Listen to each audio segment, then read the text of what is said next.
Hey, what's up everyone? Today we're going to do the rebuilding of this Kohler 18 horsepower. Excuse me. So what did we do since the last time you saw it? Took the flywheel off. It's chilling right there.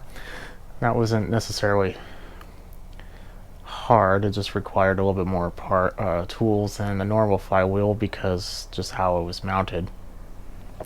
But moving forward, I did a little more examination of both the kit and the engine. Before I opened the kit, I wanted to look at the engine and see if it was fine. It definitely suffered some carnage. In fact, let's see here. That's what we have in carnage wise. So it, in my opinion, wasn't a good idea to rebuild. Owner wants me to rebuild it. That's the story, so we're going to do it. So this is what we're going to do. Now, usually I'd be going through a few additional steps.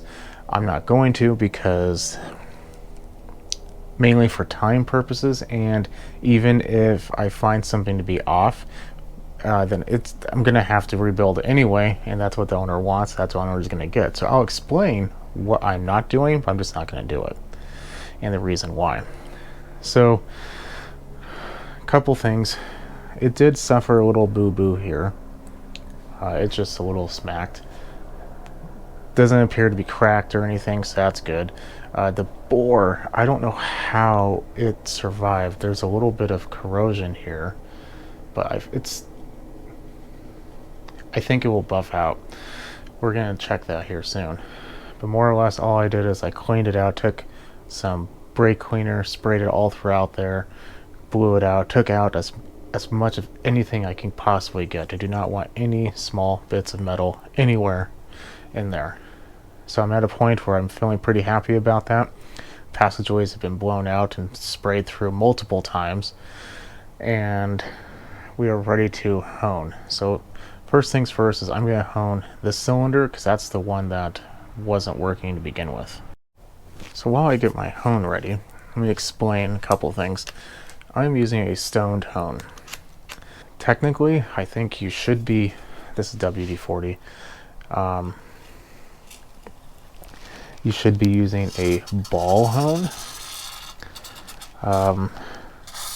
In my experience though, I don't really like using them, and there's two main reasons why I'm not using one today. One, I feel like these just kind of give you a better hone for the size of engine that we're working with.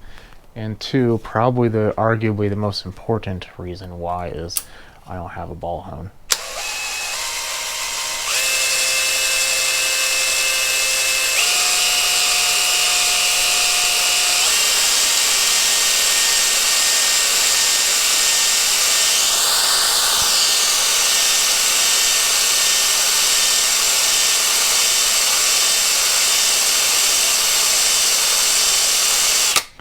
It's just going to be a whole lot of that. I'll be right back.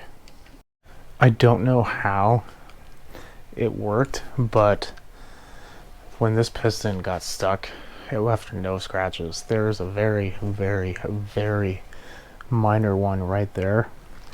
I think even if I were to hone it out a little bit more, it probably would go away.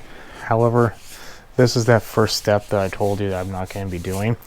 Technically, you should be getting a set of bore gauges, and what those are, there's like these little T's that go inside there, and you measure from a couple different places. Every engine will have a tolerance where you are supposed to fall within in order to have healthy engine performance. Too wide of a or if it's out of tolerance, it will consume oil, won't build up compression, may not even run. At that point, your option is to buy a new one, or you would have to take it to a machine shop, assuming you don't have machining capacity, and machine the bore out to a larger size, and then you can install an oversized piston. I mean, if you really wanted to get fancy, I suppose you could even put a sleeve in there, but now we're getting to some serious money, and you really have to ask yourself how much money I want to spend when I could just buy a new engine. And I'm starting to do the second one, and I noticed that there was a little bit of debris when I took off the head in the cylinder. You do not want that. Any dirt or debris will cause more damage, and you don't want that to happen. This next part is without a doubt the most sketchy part about this whole build. It's that connecting rod. What we ended up having occur was the aluminum from the connecting rod, which will kind of transfer onto the journal here. When it got hot enough, just kind of, you know, what you see right here. So what we have to do is remove that aluminum. The tricky part is removing that aluminum without damaging or further damaging the connecting rod. Some people like to use oven cleaner. I've tried that once, wasn't very successful, and I have now went and purchased some muriatic acid.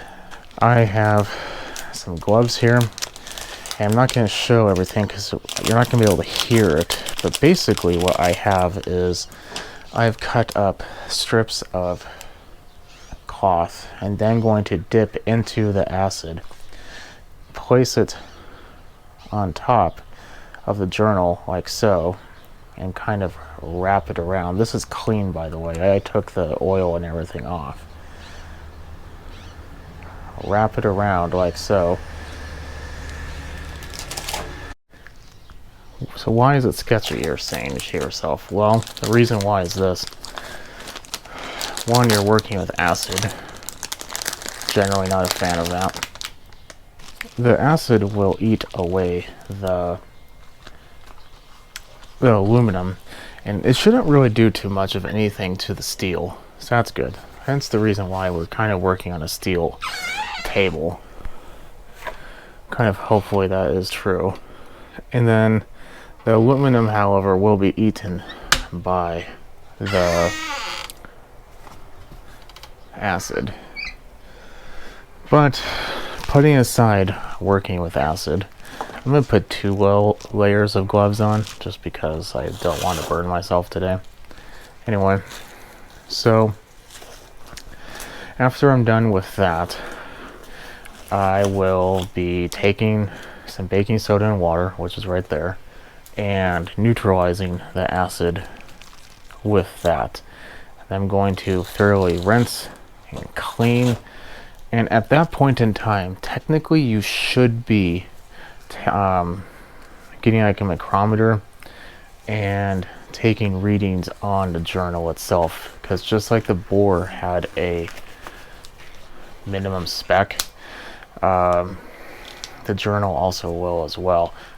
I don't really think that side's going to be that bad, so I'm pretty sure that one's going to be fine. However, the other side very well might be worn or damaged. What happens if it's out of spec? Well, it's going to knock and rock and damage itself to a point where this is pretty much useless. But when feeling it, I definitely feel an increase, so I definitely see excess aluminum being added to it. So when I'm done with that, I'm going to take some sandpaper. I cut it into strips that are roughly the same size as the journal, and I'm going to take it, and it's wet sandpaper. I'm going to take it, I'm going to clean it.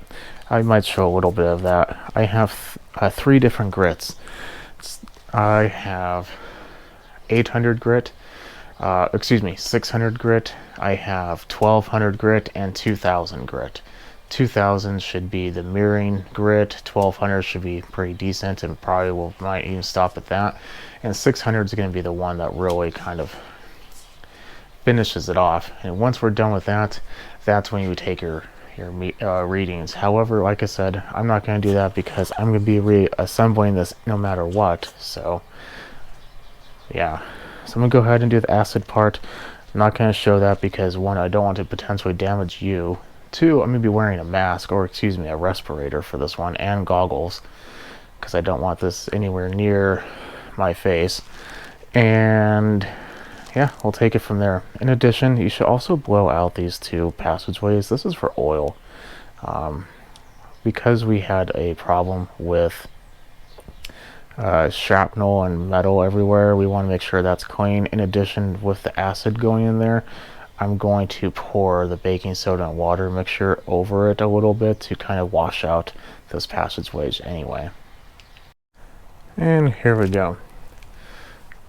It's the next day. I decided to cool off a little bit. Took a little time, and by the time I was done, it was super dark outside, and I wanted to get my drink on. Well, I got it pretty much all taken care of. There is a small mark right there, which unfortunately I can't, well, fortunately I should say, I can't feel with my nail, so that's good. I'm gonna go over a little bit more. I have this 400 grit excuse me, maybe for just a little bit, see if I can't weather this down. The problem is, if you take too much off, you're gonna be causing, you're fixing one problem to then cause another one. Now it's time for the piston. We have some towels here because we'll need them, and in this bottle we have some 10W30 motor oil. First things first is I put in the clip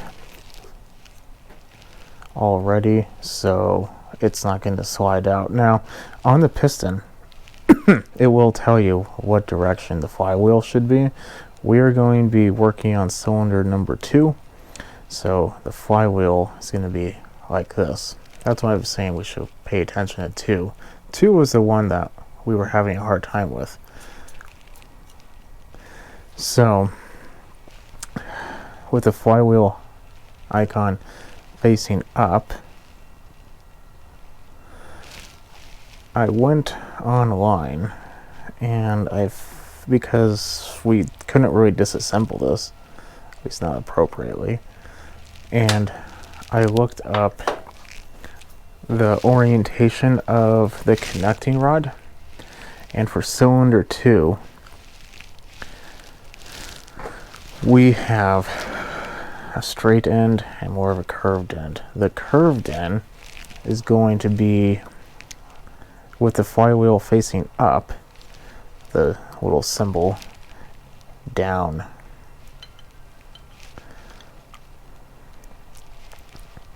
And don't worry, we'll lube this up in a moment. Let's put this back on a little bit so we can have a little bit of help. So facing down. There we go. Now we have it. So now I'm going to put the clip in. I'm going to do the same for the other one. Actually, no, I'm just going to put the clip in. We're going to put it in because I don't want to mix these up. What I am going to do, though, is I'm going to take a marker just to make sure. I'm going to mark the top of both, and so I know the orientation. I'm also going to take a little motor oil, dribble it in there, and then we will get to the piston rings. Now the piston rings are interesting. On here, the instructions on the rebuild kit, which is a Kohler made kit, basically said that the shank rod bolts are gray in color. They're going to be different than the ones that came on the OEM. Okay, that's fine. That's not an issue. It's going to use a 6mm, which I don't know about that. Let's see here, because the old one was a 10mm. That doesn't really fit very well at all. Well, 5/16 is definitely too big. We'll take a look at that. But according to the repair manual, it needs to be 130 inch-pounds. This is saying 13.6 Newton meters or 120 inch-pounds. Considering what we had to do to the crankshaft, I'm going to torque it down to the service manual rate, but we're ahead of ourselves. I'm going to mark it, and then we'll install it, and we'll make sure everything's good to go. We are at that magical time. I have the piston. I pre-oiled the cylinder wall, and also you want to make sure the ring gap is on the opposite ends of each other. So we have kind of come to our second time of you should be doing this, but I'm not going to. Kind of. What I mean by that is I'm going to put a little oil on this, on the cylinder head or the piston. What I mean is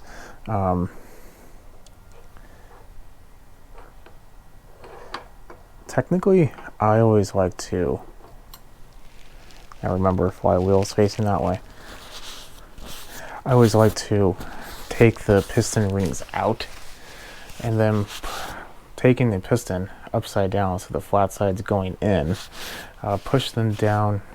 You could do a couple different locations, but generally I like to go about an inch or two in, and then take a feeler gauge and measure the distance. Now there's a tolerance. There's always a tolerance. I mean, of course there is. Why wouldn't there? But you basically are just making sure that the piston rings are not going to gouge when they get warmed up, because when they warm up, they will, in fact, grow. That's what metal does. And if they grow too much, because there is a maximum that anything can really expand to, if they grow too much, it can cause some serious problems that we don't want to occur. This is a piston ring compressor. You just put it on. Now we're going to tighten.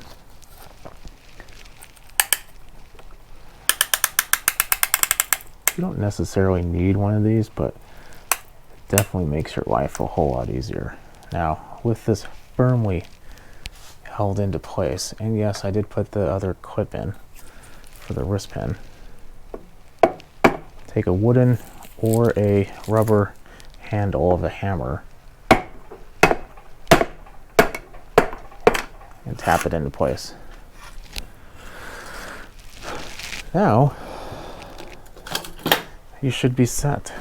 And kind of to make it a little easier, I drew with a Sharpie one line on right here. That way when I'm going to connect this again, I can just meet up the two lines I drew. I can make sure the orientation, because you don't want it to be wrong. Granted, this one is pretty foolproof because this surface is a whole lot larger than this surface, but just in case, just to make it easy so you don't go fumbling around, because there's not going to be a whole lot of room in there when we start torquing this down to spec. I just like to put a little mark there. Saves time. This next part's going to be pretty much impossible for me to show you while actually being able to put my hands and the torque wrench in there. But I've already hand tightened the crank or the connecting rods. It should be fine. And so they're installed, everything is oriented. What I'm going to do now is I'm going to tighten them down to 130 inch-pounds. Now, if you do not have an inch-pound torque wrench, then you would simply go and divide whatever inches in by 12. So currently right now I have mine set to about 50. And the reason why I'm doing that is I'm going to torque each one of them down to 50, then to 100, then after 100 I'm going to go to 130. The instructions don't really tell you you have to do that, but it's a practice that you really want to get into, especially with something as delicate as this.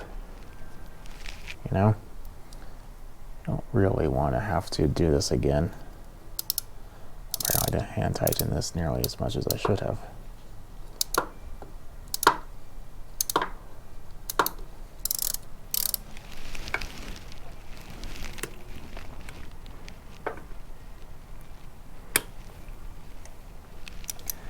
And if you never use a torque wrench, then you'll kind of, oh, that was easy. That's 50 pounds right there. I'm gonna do the same for the 3 remaining ones. A couple things I didn't mention is I pre-oiled the journal on the crank. Also put a little oil on the connecting rods all over. The instructions, however, say you do not need to pre-oil the threads of the bolts for the connecting rods. I think that's a good idea, so I did that anyway. So I did that. We are going to get those cranked down, and then I'm going to focus on cleaning the back cover, installing the back cover, and that way we could kind of keep this clean. A couple things about that. On my previous video, I had mentioned that I did not believe that the RTV was needed to seal the surface. When looking at it, I did not get a gasket, and when looking at the instructions, it does say to use RTV, so that is the right way. So I'm gonna get it cleaned up, put it back on. That's really boring in my opinion. So, but next time you see anything, we're gonna start working on the heads, changing out the valves, cleaning them up, and installing them. So the rest, we're almost the way there. Okay, I lied. Next time you see this, it isn't going to be that. The next time you see this is going to be me telling you what you should have done, but we haven't done. What we should have done is we should have had taken some plastic gauge. And what plastic gauge is, it comes in a very thin, like string. It's kind of like Play-Doh. In fact, I wouldn't be surprised if it was Play-Doh, to be honest, but I'm sure it's not. Anyway, you cut it roughly the length of the crankshaft. Well, not the whole length, but where the crankshaft meets, excuse me, not the crankshaft, the journal of the crankshaft. Then you go through the process we're going through here, and then you crank it down. Then you take it off, and on that journal there should be the plastic gauge, except it had been smashed down. That width of whatever it was smashed down to is the measurement that you're going to want to look at, a little chart that they usually provide, and that chart then will help you kind of gauge if your tolerance is right. So I'm sitting here cleaning the surface, which I think I did a pretty good job. Use a clean brass wire wheel. Don't use the wire wheel that you use to clean your floor. And yeah, seems to be doing fine. So everything's mostly clean. When realizing I'm gonna put the cover on, I better get my RTV ready and all that jazz. Then all of a sudden I'm like, you know what am I missing? I feel like I'm missing something important. And I was. The engine does not run well without a camshaft. I know. I wish it was a 2-cycle sometimes too, but fortunately it is not. So we do have to install a camshaft. Right now I'm just putting some oil to make sure that it stays nice and lubed. Now on here, if you can see, there is a mark. That mark is going to correlate, or is going to fit into a slot on the camshaft to be considered in time.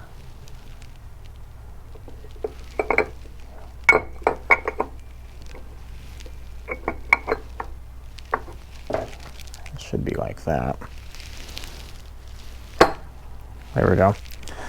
Oh, now it's top heavy. So this mark has a tooth directly beneath it. That tooth fits into the end of the gear right here. That way these are perfectly aligned. You need to make sure that's very important. Oh, it is very important. You don't need to make sure of that, but you need to make sure that you're putting it together the correct way, because if you do not, even if it's one tooth off, that's a timing issue. Now we have the head. And just take the rockers right off. I've already pre-loosened them. I am going to keep them in order though. There we go. So for these, this is not generally considered the easy part, but a spring compressor here. This needs to be like that. Not sure who made this, but I think it was their first day. And this is pretty easy to make. I mean, they just bent this and then welded on that, which is concerning. Well, I guess it's not that concerning, but you know what I mean. We have the keepers out now. Take those out. Now, we'll just slowly release the spring.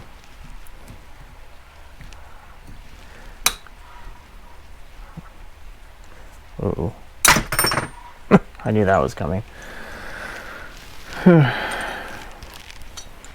you ever have one of those days when gravity hates you?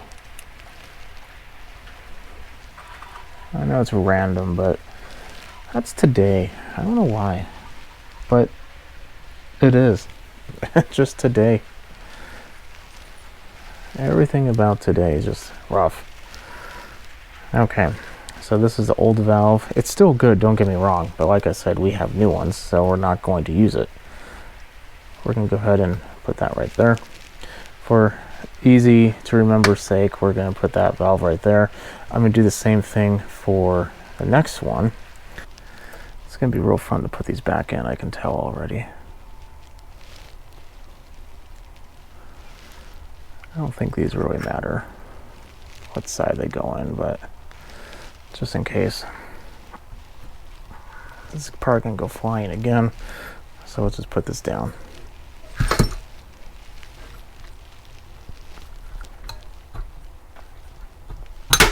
See, there it goes. Let this be a lesson to everyone. Buy a decent spring compressor. I don't even know why this one's bending. Well, besides being cheap. Okay, well, now we have that. Let's take the valve out. I'm going to spend some time. Actually, it doesn't look too bad. But you can definitely tell which is the intake and which is the exhaust. The intake is the clean one. So, like I said, I'm going to spend some time and clean that up with a wire brush.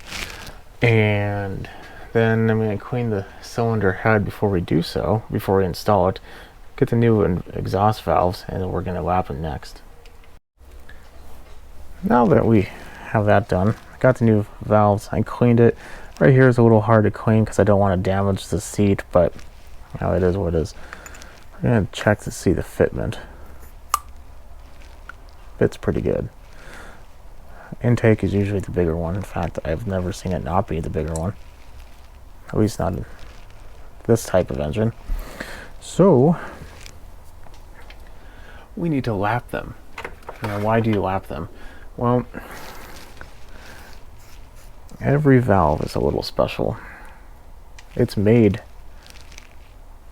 probably very uniformly. It's probably very nice and it's very good to go, and yeah. However, sometimes the head, especially while should be fine with this finger, especially while being used, will start to kind of become special, its own shape. I'll let you figure out what you want to consider own shape and what it's like.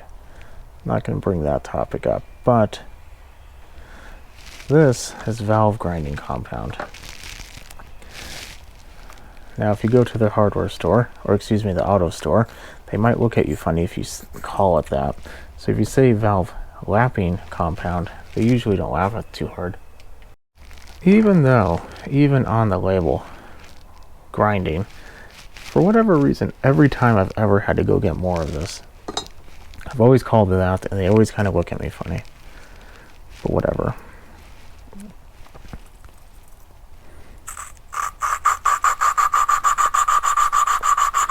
So we're going to do a whole lot of this.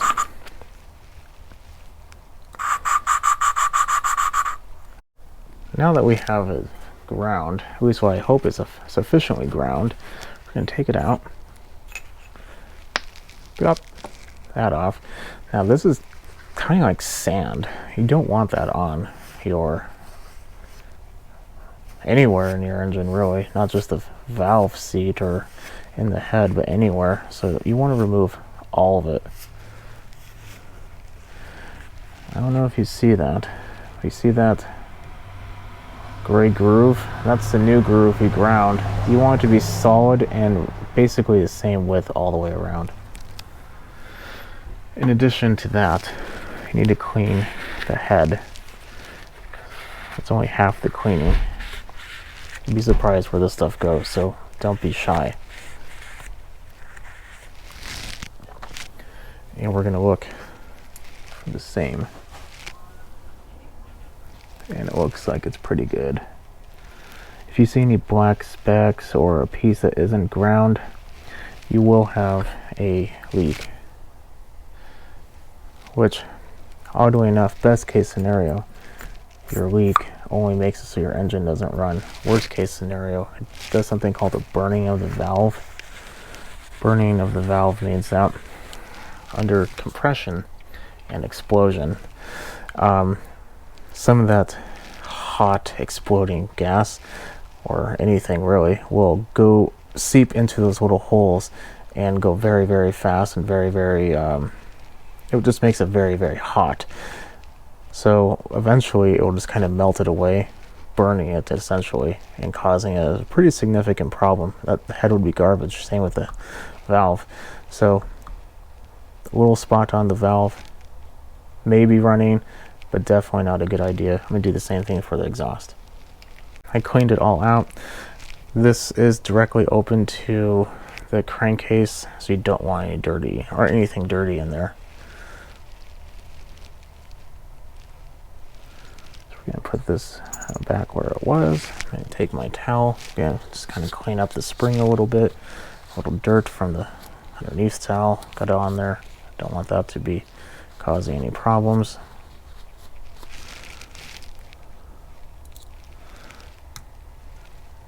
And there we go. Now, the fun part with the spring compressor again. But here's the thing. You are going to want to get grease. This is high temperature, I think. It's the only one I have currently, but any grease will do. Doesn't really matter. But it's going to help you when we get to that point hold the keepers in.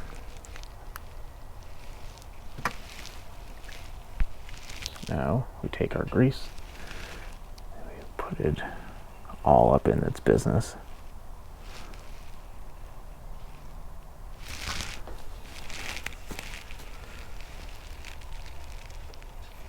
You probably shouldn't ever do this with your fingers too, because if it were to break, your fingers would be the only thing there to kind of keep it.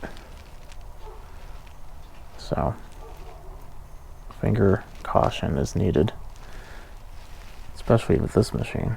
It's kind of sketchy.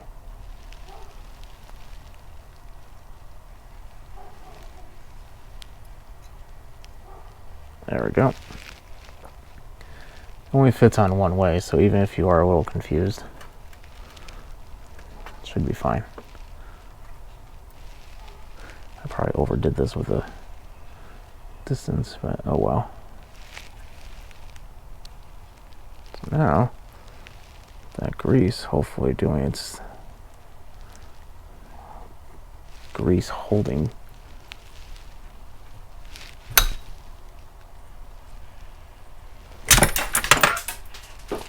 Yep, that's exactly what you don't want to do. I have a little bit of pickup to do. It's the next day. Did a little searching, found all the pieces. I put in the troublesome valve and the keepers. So now we're going to do something to, well, we're going to install the next one. I decided to be smart about it and put a box in case it decides to go flying again. In addition, it's a temporary fix, but the problem I was running into is this gap was making this too wide and was slipping right off. In addition to that, I'm pretty sure when looking at it, I said the fat end goes down. I mean, the fat end goes up. That's how it's supposed to hold on. So if I said it the wrong way, then I'm going to correct myself right now. It does not go down.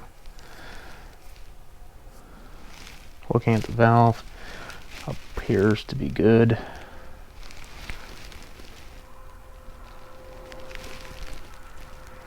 There we go.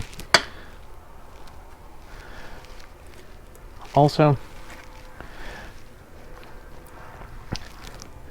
before I left for the evening in the fit of rage, I double checked the engine. I took a drill and I spun it over just to make sure there was no problems. I would always recommend doing that before you get too far in the reassembly process. Last thing you want is one of the plastic gears like the governor or the oil pump gear or something to be binding, and all of a sudden you turn on the engine and you have a pretty significant problem, and then you have to start all over. So drill very slowly, put a little oil down the cylinder just to make sure, and you'll probably be fine. Give it some room. I mean, I wouldn't run it for a long time, but a couple full revolutions, and you did put oil in the assembly, so theoretically you should be okay. Now if you didn't put oil in the assembly, stop what you're doing, take the cover back off, and put oil anywhere metal pieces are touching. Crank, connecting rod, cam, anywhere. Just oil that thing up.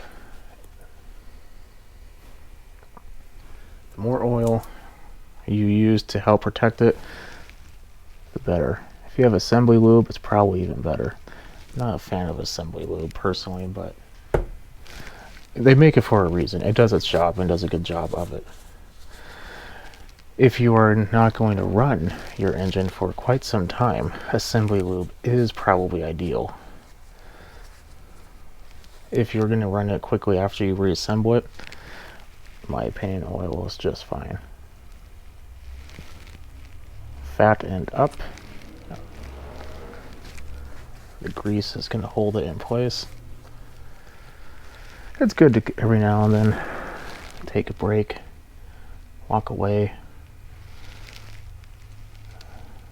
Last thing you want is to be angry and putting stuff together.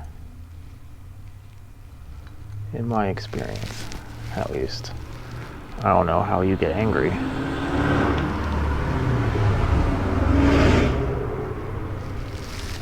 Maybe you're the type of person that gets angry and has no issues.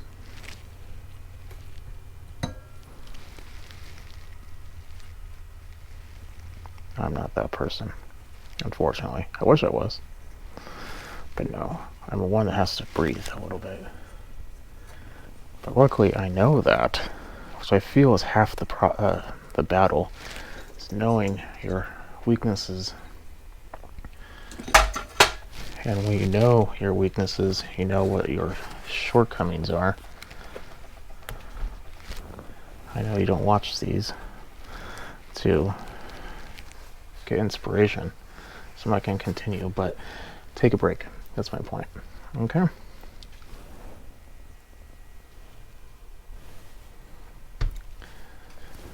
gonna do the same for the other one. Before I do the other one, two things. One, I'm not gonna put the rockers on until I get it anchored to the engine, because these head bolts require a 1/2 inch and it's really hard to get the socket around them with the rockers in place. So as long as the valves are in, that's my main problem. Then once it's done, I still have to clean it up obviously, but once it's torqued down and installed, then I'm going to put the push rods in and then the rockers. So that's a little tip on that one. And that final tip is, I was always saying what cylinder 1 and 2, the top of the head, or is that the bottom? Top of the head, and also right here it will tell you the cylinder number. So keep that handy when you're trying to do this. Don't mix them up. And here we are. Got everything done. Now we are going to install the head gasket. Make sure you clean the surface pretty well. I try to take out these guides, but they were just not cooperating, so unfortunately I'm not able to.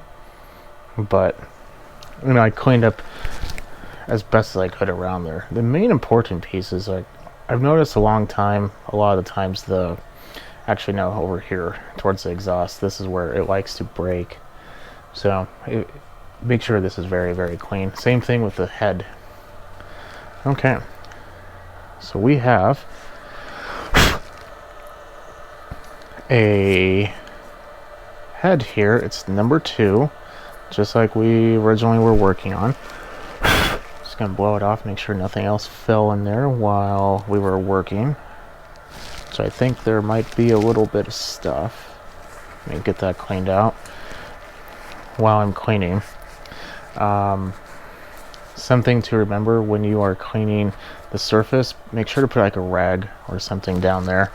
Cover your ears real quick.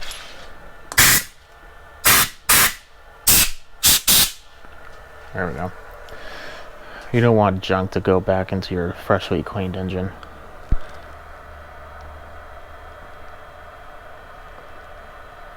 There we are. You can, I'm not going to say you can't, but you can reuse your old head gasket if it's not broken. That's a pretty big if.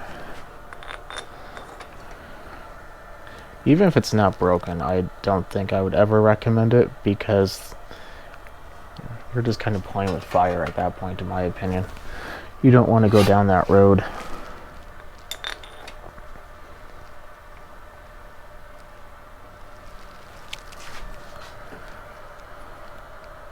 There we go.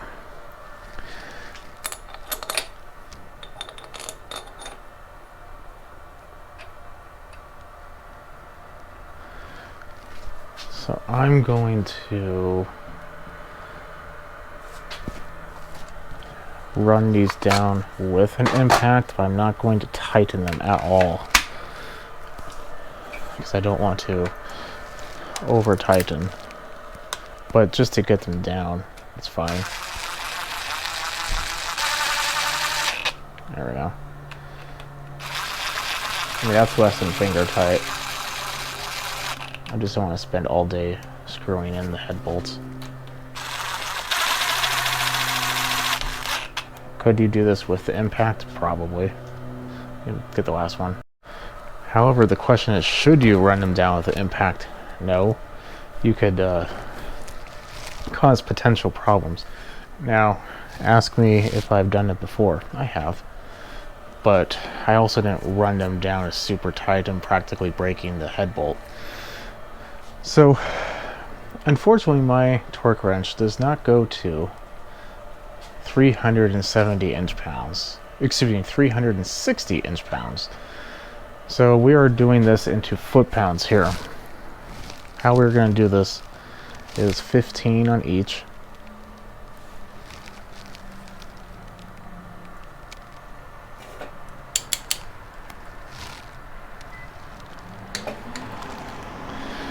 And we crisscross. I'm going to do the other side, well, off camera, but I just want to show this part.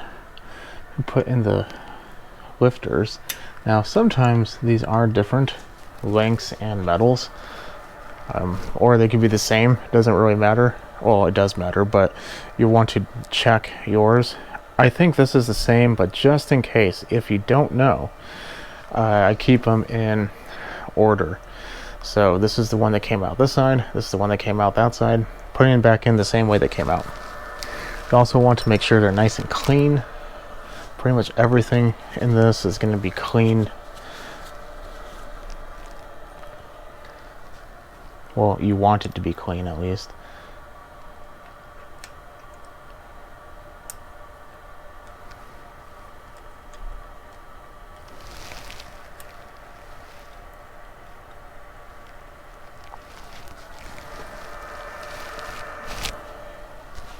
Oh, there it is. Could we get a dirtier? There we go.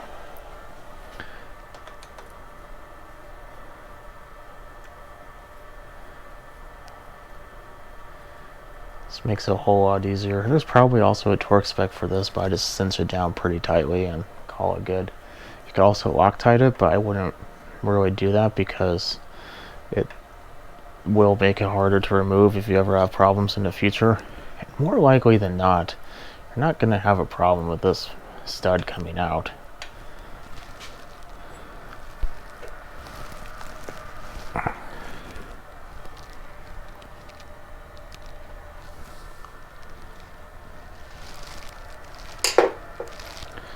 Spin the engine over.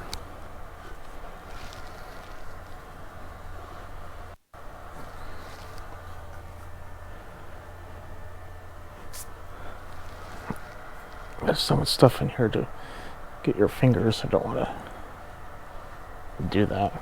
Oh, okay, so this one's moving. I want to see the other side move. The intake.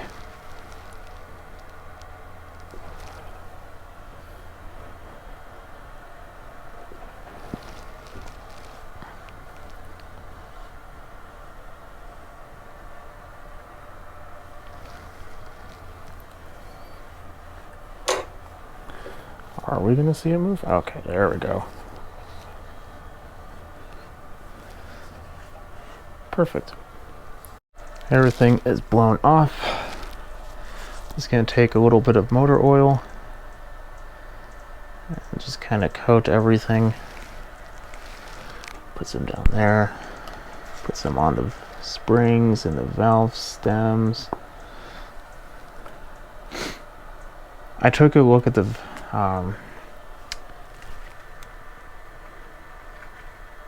valve guides and they all look fine, so I'm not too concerned over any of that. So we're just going to put a nice little coating of oil everywhere here.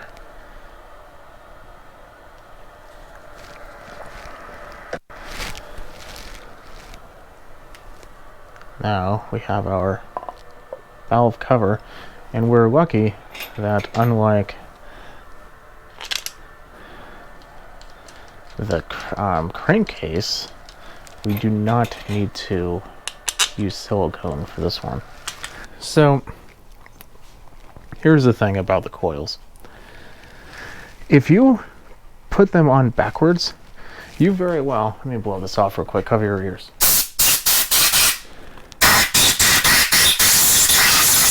And eyes. If you put them on backwards, you will cause a timing issue, especially on a cylinder, or excuse me, a head like this or engine like this. You do not want to. Let me put a little oil on these. I didn't do it on the other ones, but this cylinder had a little bit of a problem. Well, was doing pretty much all the work. But anyway, and also these bolts are a lot harder to get out, so there might be something going on with the threads. It doesn't look like it, but you never know. Anyway, if you put it on backwards, you're gonna have a timing issue. The coils on this are exactly the same, except one is upside down and one is, well, I would say, normal. Or maybe the other one's normal, the other one's upside down. I don't really know. The point is, take a picture. Here we have it. So these little prongs are not the kill wire. The single prong is. So on this side, cylinder 2, we have the single prong towards the cylinder. On this side, cylinder 1, the prong is on the outside, not facing the cylinder. That's important, like I said. So don't get that mixed up. Otherwise, you're either going to fire late or early, depending on how you messed it up. I'm assuming you'd be firing late, but I could be wrong. Either way, don't mess that up. Do this. I'm going to do the wiring real quick here. Get that taken care of so we can stop the engine, hopefully, when it runs. Before I do the wiring and install the carb and the exhaust and install it on the machine and all that, I want to go over next couple steps, because I don't think I'm going to film them for just me putting bolts in. I mean, put the bolt in for the carb, put the bolt in for the covers, the tins, all that. That's why we saved the bolts and we put them into their respective locations. But the thing I want to talk about is this little additive. Now, it doesn't need to be this one. Any zinc additive, if you are rebuilding or even running a small engine, I would always be using that, especially now since we just put all new parts in there. You want to put a little zinc additive. That's going to help protect the wear or the parts from wearing too much.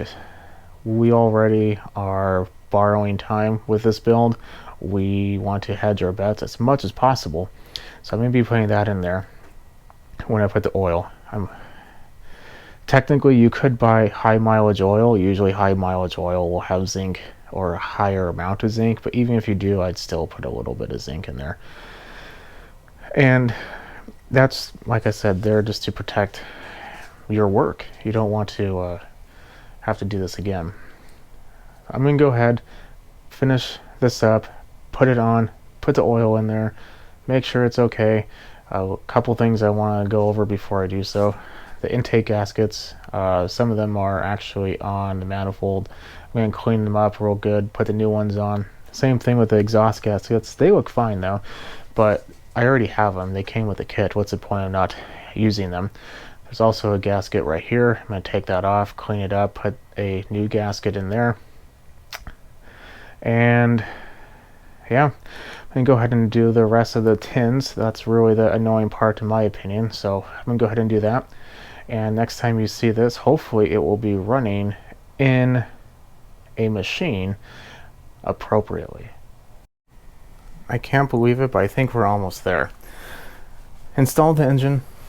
All the belts, everything was put back where it should be. Fuel line is done. What I did not show is I also cleaned the carb, because if I didn't, I would have had to.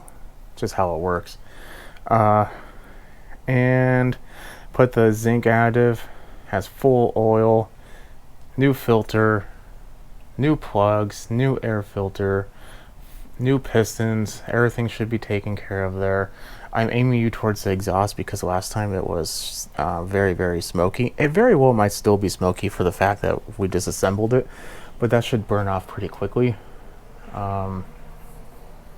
Batteries connected. Because I did do the carb though, it may take a little time to pump fuel into the carburetor bowl. So it might not start immediately. Hopefully the battery's not dead. That would just be the icing on top of this cake. Let's just make sure the handles are good to go. I hate stepping on this thing. I always feel like I'm going to slip and hurt my foot. Granted, it's pretty heavy duty, so I don't really have to worry about all that much, but just in case. I don't really like that idea, you know? Oh, I also did the choke and throttle cables. Where's that? Oh, there it is. And connection.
Well, I definitely think the carb needs to be adjusted because it's definitely running a little rich. Before we do a compression test, I want to unplug the piston that we knew ran before and let it run on only one for a brief moment. You should not do this very long. The fact that it's been running on that piston, the other piston by itself for such a long time, it's a little sketchy. So you don't want to do this for very long. But where is that tuning for the carb? Don't remember. Let's unplug this and see how well or if anything she runs. Obviously, we don't want it to not run. We want it to turn on just fine. Man, that thing's heavy.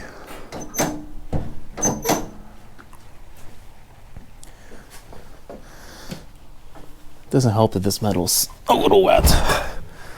Okay. Let's try medium throttle.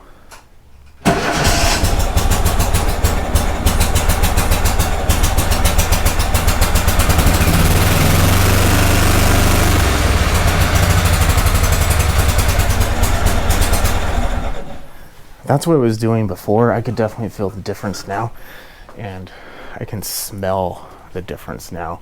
It's very, very, very rich. Just with me sitting right there. So I'm gonna plug it back in. In fact, we'll just do it now.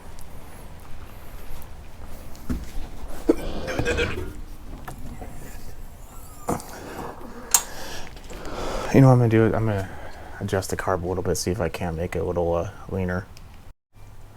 So the bad news is I decided to look at the carb, and what I thought was an adjustment on this carb, because I remember working on some Kohler before. Might have been at 20 horsepower though. Nevertheless, it was the same carb, and the adjustment that I was looking for is not there. So the weird thing is, where I thought there was a pilot jet, there isn't one. So I'm thinking maybe, because I double checked on the on my little table over there, my carb station, if I missed a jet. I did not. So I'm gonna look into that a little bit more. I'm gonna go do some research and then I'll bring you back, but there's really no adjustments per se. There looks to be a fixed jet type of carb. So I took the carb apart a little bit. I was looking at this, and the O-ring right here completely disintegrated, and I think the other one on the bottom is probably not that far away. So I'm going to take some O-rings from a different carb kit and replace them, and hopefully that makes a difference. Okay, so I put the new O-rings on, and before this was super wobbly, super not tight at all. Now there is a small end and a like fat end. The small end goes in first, the fat end sticks out. That fat end goes into the top of the carb. In fact, let me see if I can show you again. There we go. See, there's a smaller section right there. That just goes in, press down until it's nice and seated. Now we're going to put the top on, let it run, and see what happens. Carb is put back together. What you are looking at is obviously the engine. The spark plugs are both connected. Let's put this down and go. Oh, I forgot my fuel line pliers.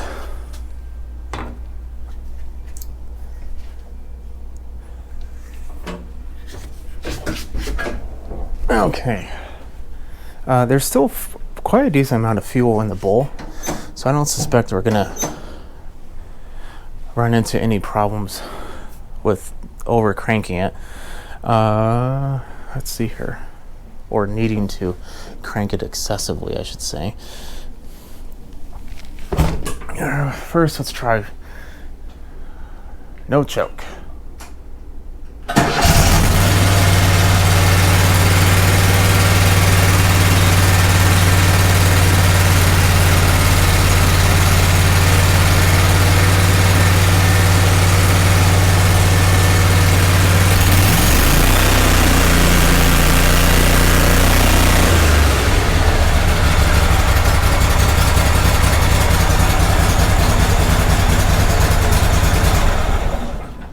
That is nice. It's a lot nicer than it was before. So I see almost nothing coming out of the exhaust pipe. The engine sounds healthy. I'm not going to do a compression test because it would just require me to take the air cleaner off, and to be honest, I don't want to do that. So we know both pistons run. It doesn't knock. It's not smoking. I'm surprised about that. And the original problem with this machine was the fact that it was losing power, and the owner thought it was the hydraulic pump that was causing the issue. And originally, when we first started looking at it, it could have been the pump, but it also, like, the engine was just running exceptionally poorly. Obviously, you saw the rich problem that we were having prior. In addition to that, the obvious piston problem. In fact, do I still have it? Oh, I do. I'm going to give all this to the owner. I mean, and that's just some of it. That's just the big pieces. The small pieces are long gone, but I like to do that just to kind of express the severity of what occurred. So what happened here? Well, to be honest, I'm not really sure. I think this is a classic case of lack of maintenance. The old oil filter that was on there, I don't know how old this machine is, but the old oil filter was dated 2013. It is 2021 right now. That's 8 years. That oil that came out of there was absolutely disgusting. Granted, it would also blow a rod. Can you do this with every machine? No, you cannot. If there was a deep gash in the cylinder wall, we would be pretty much SOL. We couldn't fix that. We would have to machine it out, and at that point, the cost of machining, the cost of getting oversized rings, cost of getting everything is going to go up. And this kit by itself wasn't easy to find. I don't remember exactly how much it was. I think it was like $350, but it's an OEM kit. It came with all the gaskets. The gaskets that we used, all the intake gaskets, the exhaust gaskets, obviously the rings, the rod, the pistons, the head gaskets. We did not need the valve guides. A couple other intake gaskets. The oil seal gasket I replaced as well. Well, the low oil sensor gasket, let's just put it that way. Replaced that, so it has all new gaskets, good to go. New oil, zinc additive, has plugs, air filter. It should be ready to go. There's a few things that I need to do because I'm not going to add in the video because it's specific to this machine. But if you have a Kohler 18 or 20, I think even 22, let me look it up while we're talking, and you are having a problem with lack of power, take a look at one of the cylinders. Look at my previous video on how to determine that. But if you have dropped a cylinder, then you're pretty much either going to have to do what we did here and fix it, or you're going to need to do engine. So hopefully you like what you see. If you have any questions, definitely leave a comment below. Thank you, FedEx. And I will catch you in the next video. Have a good day.